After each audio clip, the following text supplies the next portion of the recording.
नमस्कार बंधुरा कुकिंग मम चैनेले आपनादेर सबाइके स्वागत जानिए आजकेर भिडियो शुरू करछि। आज के एकटा स्वास्थ्यकर एवं सुस्वादु टिफिन रेसिपि निये एसेछि जेटा आमी 1 कप मुग डाल भिजिए बानिये नियेछि। आपनारा देखते थाकुन, आशा करी आपनादेर भालो लागबे। এই খাবারটা বানিয়ে অনায়াসে বাচ্চাদের টিফিনে দিয়ে দিতে পারবেন। যদি আমার ভিডিওটা আপনাদের ভালো লাগে তাহলে প্লিজ একটা লাইক করে দেবেন আর আমার চ্যানেলটাকে সাবস্ক্রাইব করে আমার পাশে থাকার অনুরোধ জানিয়ে আজকের ভিডিও শুরু করছি। প্রথমেই এখানে একটা বড় বাটি নিয়ে নিয়েছি, তাতে হাফ বাটি সুজি দিয়ে দিলাম আর তার সাথে মিশিয়ে দিলাম হাফ বাটি টক দই। দইটা একটু বেশি টক হলে খেতে ভালো লাগবে। এখন এটাকে মিশিয়ে রেখে দিলাম। 10 মিনিটের জন্য এটাকে ভিজিয়ে রেখে দেব, তাহলে সুজিটা একটু ফুলে যাবে। এটাকে ঢেকে সাইডে রেখে দিলাম 10 মিনিটের জন্য। আর এখানে মুগ ডাল নিয়ে নিয়েছি। মুগ ডালটা আমি 3 ঘন্টার জন্য জলে ভিজিয়ে নিয়েছিলাম। এখন এই মুগ ডালটা থেকে আমি 1 বাটি মুগ ডাল নিয়ে নিচ্ছি, বাদ বাকিটা রেখে দেব।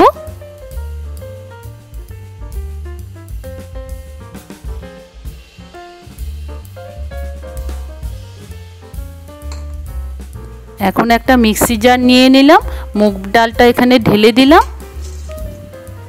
আর সাথে নিয়ে নিলাম 2টো কাঁচা লঙ্কা। কাঁচা লঙ্কা দুটোকে আমি ছোট ছোট করে কেটে দিয়ে দিলাম। आगे मुग डालटाके शुकनो एरकम भावे बेटे नेब, जल देब ना। तारपरे आमी 2 टेबिल चामच जल दिए एरकम करे स्मूथ एकटा पेस्ट तैरी करे निएछि। यदि किछु गोटा गोटा थाके कोनो असुविधा होबे ना। एखन एखाने एकटु सब्जी निये निएछि किछु धनेपाता।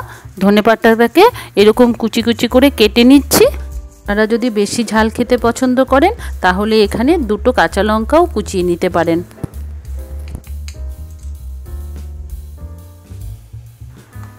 ধনে পাতাটাকে কেটে একটা বাটিতে তুলে রেখে দিলাম আর গাজরটাকে নিয়ে নিলাম। গাজরটাকে আমি গ্রেট করে নেব। এখন গাজরটাকেও গ্রেট করে নিয়েছি। এখন আমি চলে এসেছি আবার সুজির মিশ্রণটা কাছে। সুজি আর দই কিন্তু মিশে একটু সুজিটা অনেকটাই ফুলে গেছে।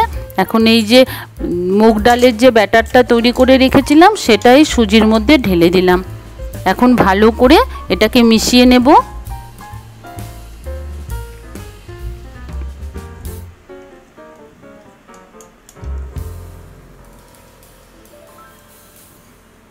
এখন মিক্সিটা ধুয়ে একটু জল দিয়ে দিলাম। ব্যাটারটা আমার একটু ভারী লাগছে, তাই ঠিক ব্যাটারটা এরকম তৈরি হবে। একটা সেমি থিক ব্যাটার তৈরি করে নিতে হবে।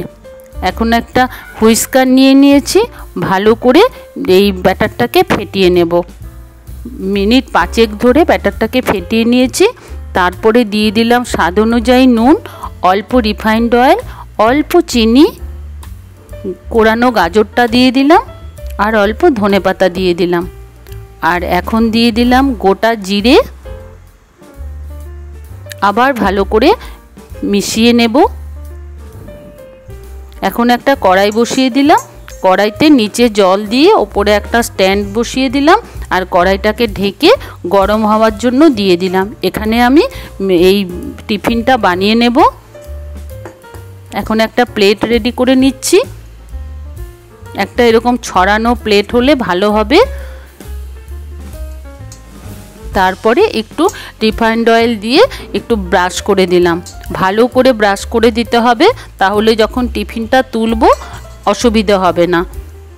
এখন একটা প্যাকেট ইনো নিয়ে নিয়েছি এখানে। আমি কিন্তু পুরো ইনোটা দিলাম না, হাফ ইনো দিয়েছি, হাফ কিন্তু রেখে দিয়েছি। এখন ইনোটার মধ্যে অল্প জল দিয়ে দিলাম, তাহলে ইনোটা অ্যাক্টিভ হয়ে যাবে ভালো করে। এখন ভালো করে একই দিকে ডাইরেকশনে ঘুরিয়ে নিতে হবে। ইনোটা দেওয়ার পর আর বেশি দেরি করা যাবে না। মুগ ডালের মিশ্রণটা এখন থালের মধ্যে ঢেলে দিলাম।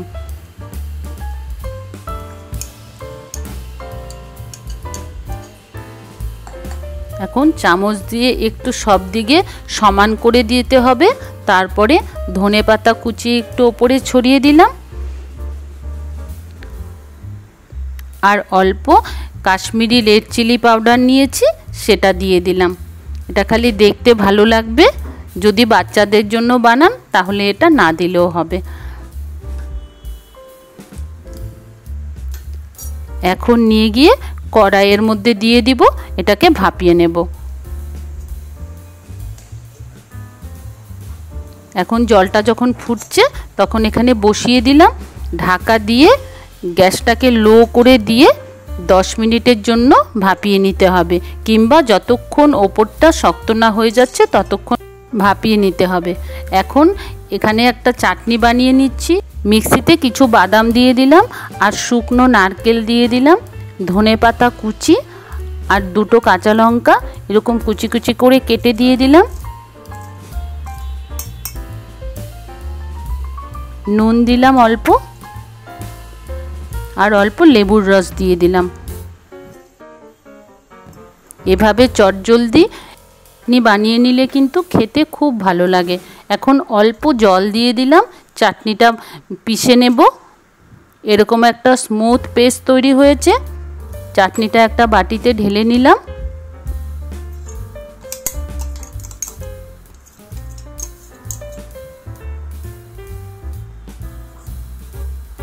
আর মিক্সিটা ধুয়ে একটু জল দিয়ে দিলাম, তাহলে চাটনিটা একটু পাতলা হয়ে যাবে।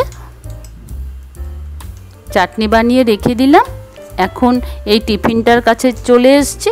দেখুন টিফিনটা ওপরটা দেখলেই বোঝা যাচ্ছে টিফিনটা হয়ে গেছে।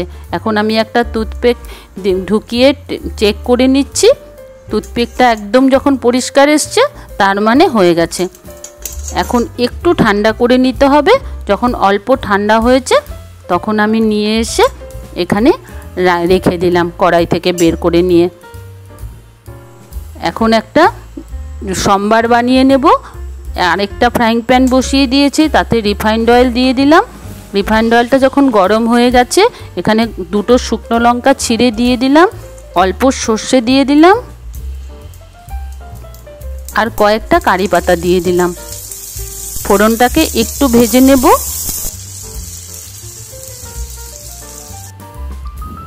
এখন টিফিনটা ততক্ষণে আরেকটু ঠান্ডা হয়ে গেছে।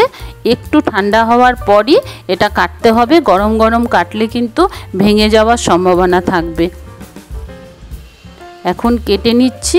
যে কোনো শেপেই এটা আপনারা কেটে নিতে পারেন। আমি এভাবে কেটে নিলাম।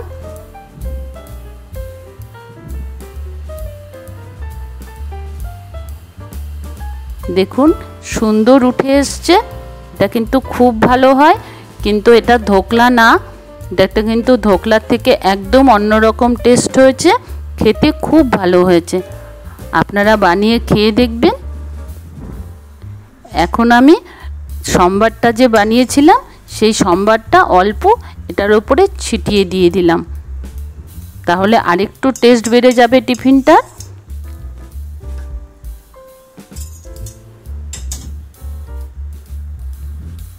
এখন এই টিফিনটাকে সাইডে সরিয়ে দিলাম, আর বাদ বাকি যে সম্বারটা ছিল সেই সম্বারটা আমি এখানে ঢেলে দিলাম।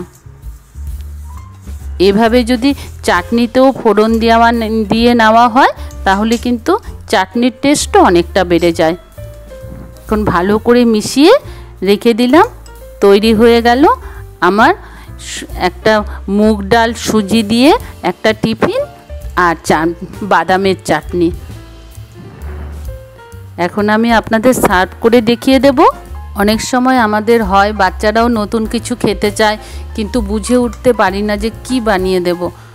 আবার স্বাস্থ্যের কথাও চিন্তা করতে হয়। তখন যদি এরকমভাবে বানিয়ে দেওয়া যায় তাহলে কিন্তু বাচ্চারা খুব খুশি হয়ে খাবে, এমনকি বড়রাও খুশি হয়ে খাবে।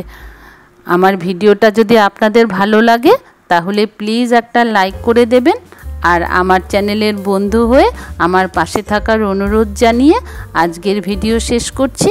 ভালো থাকবেন, আবার আসবো নতুন কোনো রেসিপি নিয়ে। ধন্যবাদ।